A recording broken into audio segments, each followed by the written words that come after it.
Hi, I'm Michelle Edmonds, Chief Communications Officer for West Ada School District.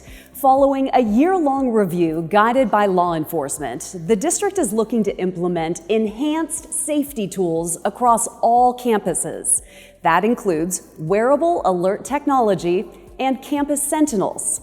I had the chance to sit down with Superintendent Dr. Derek Bubb and the Meridian Police Department to find out exactly what this means.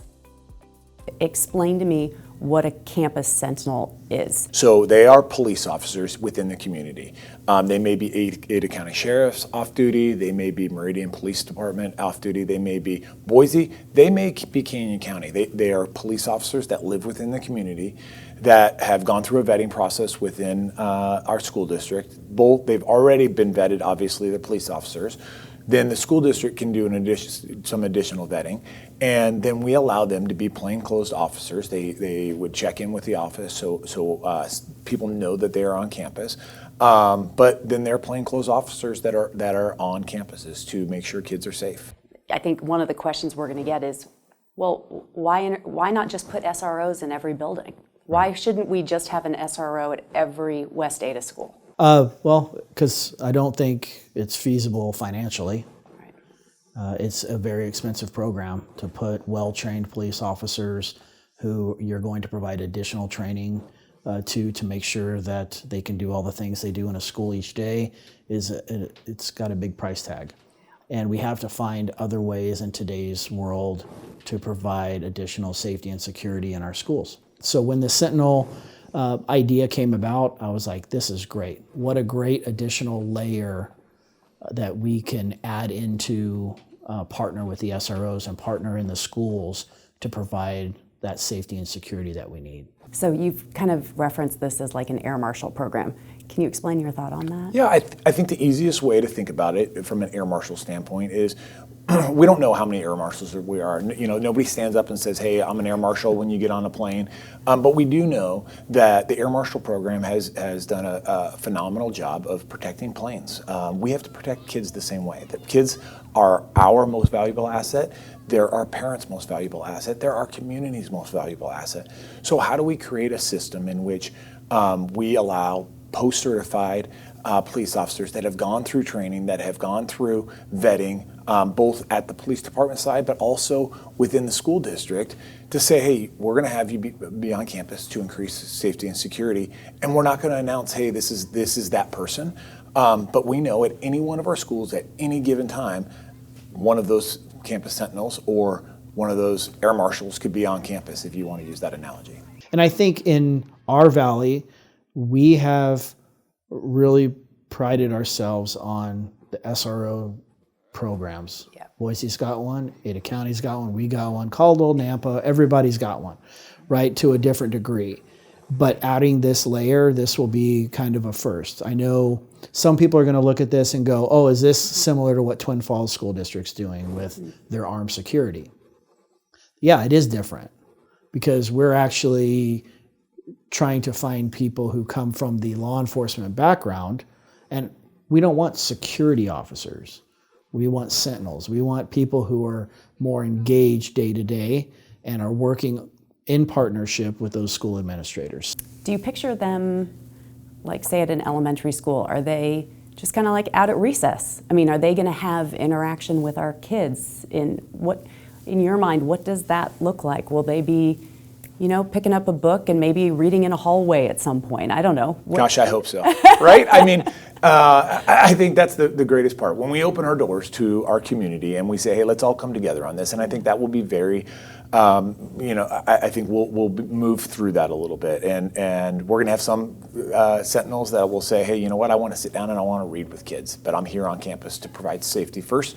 But since I'm here, instead of just walking the halls by myself, I'm going to sit down with a kid and I'm going to help a kid read, and they can identify themselves and they'll have identification on them. And so what a great opportunity. By being visible, being approachable to the kids, I think that alone, because they will find out sooner or later that they were a former SRO or whatever they were, a SWAT cop or a traffic cop or whatever it may be.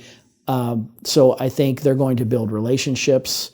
They're going to be able to bridge some of the areas that we could use the help because our SROs stay extremely busy. The second part of our proposed enhanced campus safety plan includes these wearable alert badges with one-touch technology to be given to every staff member. We're excited about that. I think this is one of the first proactive approaches that we've really been able to do, and that's what spoke to me. When I heard this, I thought, we have to have this. We have to give our teachers this ability. We have to give our staff this ability. This just spoke to me, and it really made me think about what we are asking our teachers to do. In the case of a lockdown, in the case of emergency, let's just think about 99.9% of the emergencies we have on our campuses are not lockdown type emergencies. They are health concerns. They are disruptive behavior. They are all of these other things that are not really this high level lockdown the campus emergencies. In those cases, if a teacher calls, and as a principal, I know when a teacher called and said, "Hey, I've got a kid that just had a seizure," let's just say.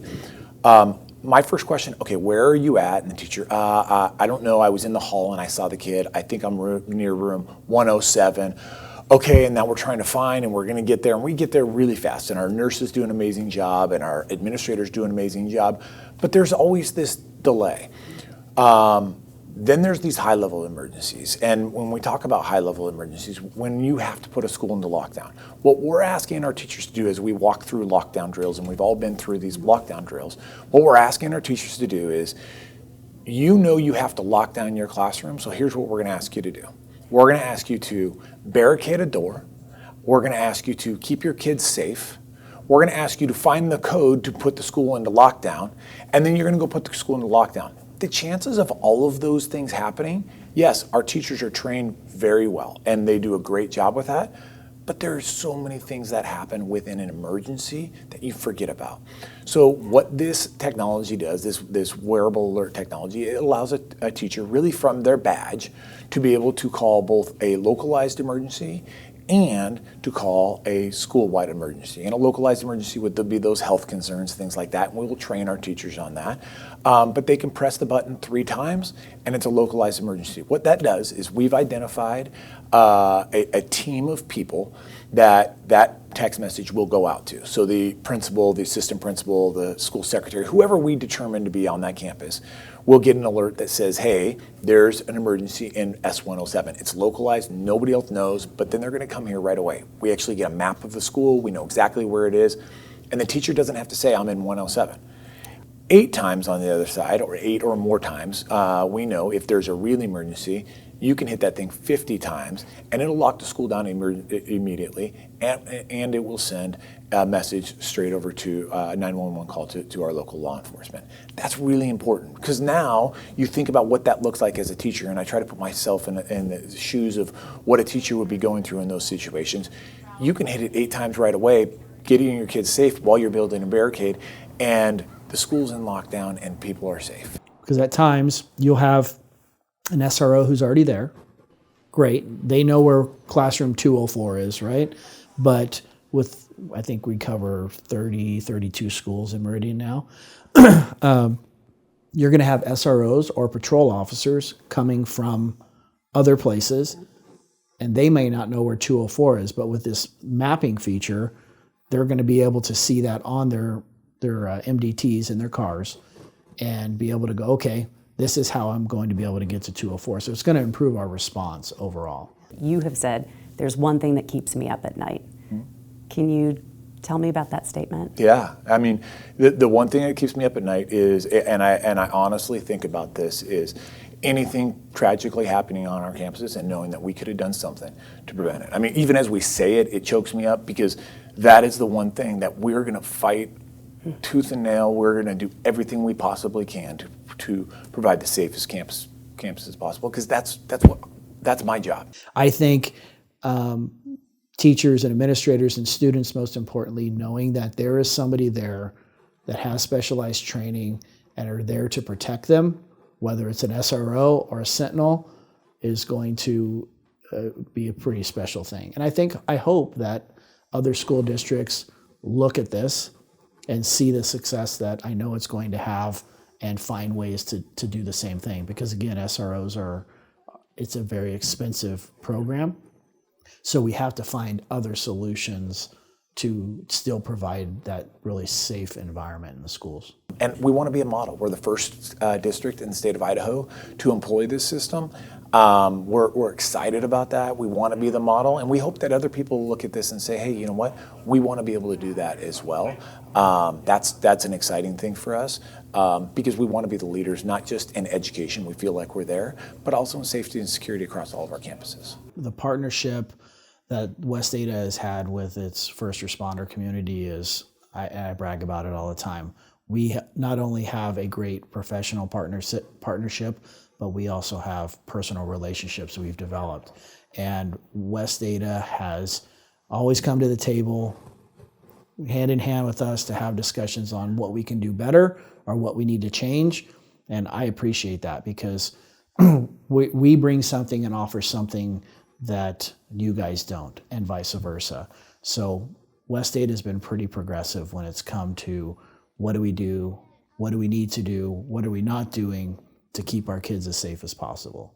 Because there's no 100%, there's no 100% way to keep kids safe, but we're always trying to find the next thing that we can do to keep layering our security and our safety. So it's pretty cool.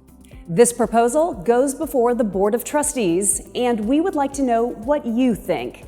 Take the survey on the district's homepage. Thanks for being part of the West Ada community.